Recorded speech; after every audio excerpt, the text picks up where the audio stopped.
In the rare books vault of Yale University lies a manuscript that, well, defies all logic.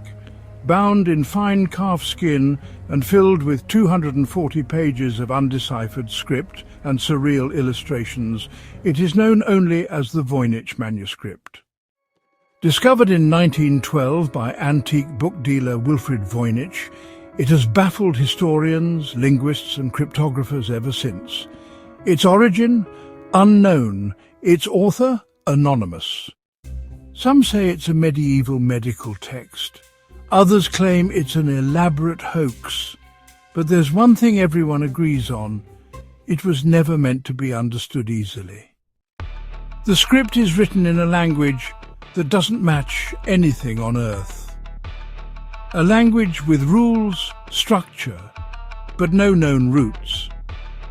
Some letters repeat, others seem to follow patterns, but no one, not even AI or military codebreakers, has cracked it. The illustrations in the book, well, they show bizarre plants that simply don't exist in nature. There are strange women bathing in green pools, all connected by pipes. And then there are astrological diagrams that don't align with any known system. Some pages seem to focus on herbal remedies. Others resemble astronomical charts. Still others are filled with human-like figures, floating inside strange circular devices. One theory suggests that the book is a kind of spiritual manual, a guide to entering different dimensions of consciousness, not to be read, but to be experienced, to open the mind, or perhaps to trap it. There are whispers online, from people who claim to have printed the manuscript and stared at its pages for hours. They say it speaks to them, in dreams. Others report headaches, feelings of paranoia, or strange synchronicities after studying it. Could this manuscript contain more than just ink and parchment? Could it hold a frequency, a pattern that influences thought without us even knowing? Or is it all coincidence? Maybe that's the most dangerous part of all. Throughout history, certain books have held a reputation for being more than mere texts. These are not just relics, they are portals, symbols of forbidden knowledge. The Voynich Manuscript, in its strange silence, joins that lineage. A book that reveals nothing, yet haunts everyone who tries to understand it. What kind of person created such a thing? A madman? A mystic? A messenger? Some scholars believe it may have been written by a woman, a midwife perhaps encoding ancient female knowledge. Others claim it could have been a heretic, someone hiding knowledge from the Inquisition. But what if the author wasn't hiding from the church? What if they were hiding the book from us? Even today, modern AI tools trained on billions of language patterns can't crack the Voynich code. That defies probability. Statistically, even gibberish should show clearer signs of a root language. But the Voynich script remains in a category of its own. It behaves like a real language, but has no relatives. Some experts now classify it as a linguistic isolate, a language with no family, no cousins, no ancestors. This is incredibly rare and deeply suspicious. Could it be a language not meant for human mouths? Or is it a system of symbols meant to bypass language entirely, to speak directly to the unconscious? Just looking at the pages, something happens. You don't read it, you feel it. Is that the point? Is that the trap? Among the more obscure theories is that the Voynich manuscript was not written on Earth, but decoded from something else, a transmission, a vision, or even a memory of a place that doesn't exist here. One fringe theory claims the manuscript was channeled, that its creator entered a trance-like state and wrote page after page without conscious thought. Automatic writing, they say. But automatic from where? The human brain is capable of extraordinary pattern recognition, but it's also vulnerable to influence, suggestion, rhythm, repetition. What if this book was designed to implant something quietly, symbolically? A handful of researchers claim the manuscript may contain fractal patterns, self-repeating structures hidden in the letters and illustrations. These are the same patterns found in nature, in trees, rivers, blood vessels, even brain waves. If true, this would mean the Voynich Manuscript isn't just read.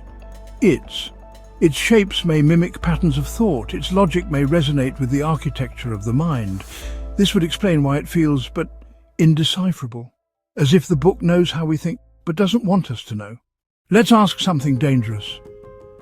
What if the Voynich Manuscript was never meant to be decoded? Not because it's impossible, but because unlocking it would something. A few researchers believe the manuscript encodes instructions, not for building a machine, but for building a mind. Symbols, movements, stars, bodies, fluids. If you see it all together, they say, it resembles an operating manual for something non-physical, like a soul, or a vessel. A vessel for what? That question is what stops most people from going deeper. The manuscript has been digitized. It's freely available online. Anyone can open it now, but perhaps that's the final illusion. That access equals understanding. You can scroll through its pages for hours, zoom in on the ink, track every shape, and still feel like something is watching instead. It doesn't need to be translated to affect you. Some say it's already working, that the mystery is the message, and maybe, just maybe, the real purpose of the Voynich Manuscript is not to be understood, but to make you ask why you want to understand it in the first place. Over the decades, the manuscript has quietly influenced popular culture. Writers have used it as inspiration for secret societies. Filmmakers have modelled alien languages after its glyphs. Occultists believe it's a remnant of a forgotten spiritual order. It has become more than a manuscript. It's a mirror, a test. Each person who studies it walks away with a different theory, a different feeling, as if the book is reshaping itself inside your thoughts.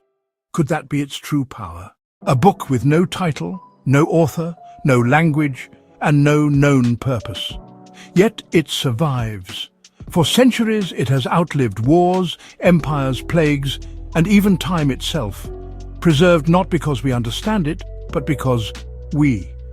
What other artifact commands that kind of reverence? Not from fear, not from faith, but from fascination. The kind of fascination that keeps you staring, long after you've turned the last page. What if the Voynich Manuscript isn't a message from the past, but a message to the future? A puzzle planted deliberately, not to be solved quickly, but to endure, to wait for the right eyes, the right minds, the right moment. Maybe it's not meant for scholars or cryptographers. Maybe it's meant for those who see things differently, who feel that reality has seams, and this book pulls at them. You don't need to believe in magic for this to be powerful. You just need to ask, why does a book no one can read still hold the world's attention? Some pages of the manuscript feel almost alive. The illustrations move, not literally but emotionally. The longer you stare, the more they draw you in, as if they're whispering something, just beyond comprehension. That's the brilliance of it. It doesn't give answers, it gives gravity, a weight that pulls your curiosity deeper, a silence that screams.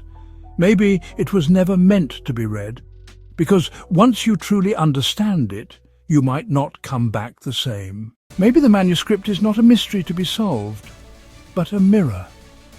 Maybe the reason no one can decode it is because it's decoding. Each time you return to its pages, you notice something new, a detail that wasn't there before. Or was it? Or have changed? That's the secret power of forbidden knowledge. It doesn't give answers, it gives reflection. And reflection, is the most dangerous form of understanding. Because once the mystery is inside you, you start to wonder, what other truths have been hidden in plain sight? This is the Mysteriousness channel. If this journey intrigued you, please like and subscribe for more unsolved riddles, ancient secrets, and forbidden knowledge. The next mystery is closer than you think.